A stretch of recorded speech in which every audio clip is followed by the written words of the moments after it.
ఎందుకంటే నేను పెద్దలు వచ్చాను కాబట్టి ఎక్కువ సమయం తీసుకోకుండా, ఏ కార్యకర్తలైతే నరేంద్ర మోడీని 2 సార్లు ప్రధానమంత్రి చేసిరో, ఏ భారతీయులైతే నరేంద్ర మోడీని 2 సార్లు ప్రధానమంత్రి చేసిరో, వారికి ఇప్పుడు రాబోయే ఎన్నికలు చాలా ముఖ్యమైన ఎన్నికలు. ఎందుకంటే దేశానికి సైనికుడు రక్షణ ఎంత అవసరమో, ఈ దేశానికి రైతు వ్యవసాయానికి ఎంత అవసరమో, ఈ దేశ ప్రజల భవిష్యత్తుకు నరేంద్ర మోడీ కూడా అంతే అవసరం అని చెప్తున్నది వాళ్ళ. అలాంటి నరేంద్ర మోడీ ఎన్నికల్లో ఇవి గెలిపించుకోవాల్సిన అవసరం ఉంది. ఇది ఏదో ఒక ఎంపీకో ఒక ప్రధానమంత్రి కోసం కాదు. 15 ఏళ్ళు ముఖ్యమంత్రి ఉన్నాడు, 10 ఏళ్ళు ప్రధానమంత్రి ఉన్నాడు నరేంద్ర మోడీ. రూపాయి అకౌంట్ లో పైసలు లేవమ్మా, ఇల్లు లేదన్నా తనకు. ఈ దేశం కోసం, ఈ ప్రజల కోసం నిరంతరం కష్టపడుతూ తన జీవితం అంతా భారతదేశం కోసం త్యాగం చేసిన పురుషుడు ఆ నరేంద్ర మోడీ. అలాంటి నరేంద్ర మోడీని మీరందరూ గట్టిగా చప్పట్లు కొట్టి వారికి మద్దతు తెలపాల్సిందిగా కోరుకుంటూ, ఇక ఢిల్లీలో నరేంద్రుడు, మన దగ్గర అరవిందుడు ఇచ్చిన మాట తప్పడు. ఏమన్నాడు? పసుపు బోర్డు తెస్తాడు, తెచ్చిందా?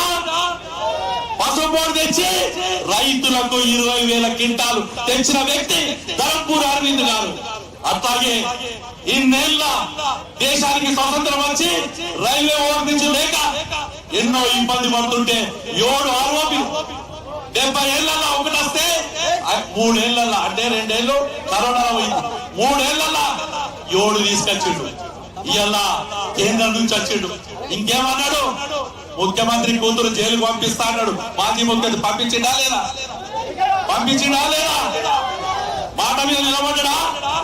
మనం ఏం చేయాలి? రాబోయే ఎన్నికల్లో మన ఇందూరుకు అరవింద్ గెలిపించుకోవాలి కదా. ఇక్కడికి వచ్చిన ప్రతి ఒక్క కార్యకర్తకు, నాయకుడికి నా విజ్ఞప్తి ఒకటే, రాబోయే ఎన్నికలు కీలకమైన ఎన్నికలు. దుష్ట కాంగ్రెస్ పార్టీ రకరకాలుగా మైనార్టీలను, ముస్లింలను, మిగతా మైనార్టీ వర్గాలను ఓటు బ్యాంక్ మార్చుకొని హిందువులను రాజీనామా పెడుతుంది. భవిష్యత్తు, హిందువుల భవిష్యత్తు, మన పిల్లల భవిష్యత్తు, మన మల్లమల్ల భవిష్యత్తు బాగుండాలంటే ఈడ ధరంపురి అరవింద్, ఆడ నరేంద్ర మోడీ ఇద్దరు గెలవాలని తెలియజేసుకుంటూ మరొక్కసారి, ఎందుకంటే వేదిక మీద చాలా మంది ఉన్నారు కాబట్టి, ఇక్కడ ఉన్న ఎంత మందికి అయితే 2 చేతులు ఉన్నాయో ఒక్కసారి 2 చేతులు లేవండి. భారత్ మాతాకి, భారత్ మాతాకి జై శ్రీరామ్, జై శ్రీరామ్. పేరు పేరున ఇక్కడికి వచ్చిన కార్యకర్తలకు, నాయకులకు, అక్క చెల్లెలకు పాదాభివందనాలు తెలియజేసుకుంటూ, ఎందుకంటే మీ బలమే మా బలం. అక్క మర్చిపోకండి, ఏదో వాడేదో చేస్తుండని, పైసలు ఇస్తుండని ఓటేస్తే మన పిల్లల భవిష్యత్తు ఖరాబ్ అవుతుందని తెలియజేసుకుంటూ నరేంద్ర మోడీ కమలం పోగొట్టేయాలని మరొకసారి మీ అందరి దగ్గర తెలిసి తీసుకుంటున్నాను. ధన్యవాదాలు దినేష్ గారు. ఒక్క నిమిషం. ఏది ఇప్పుడు మన ఉత్తరాఖండ్ సీఎం పుష్కర్ సింగ్ ధామి గారికి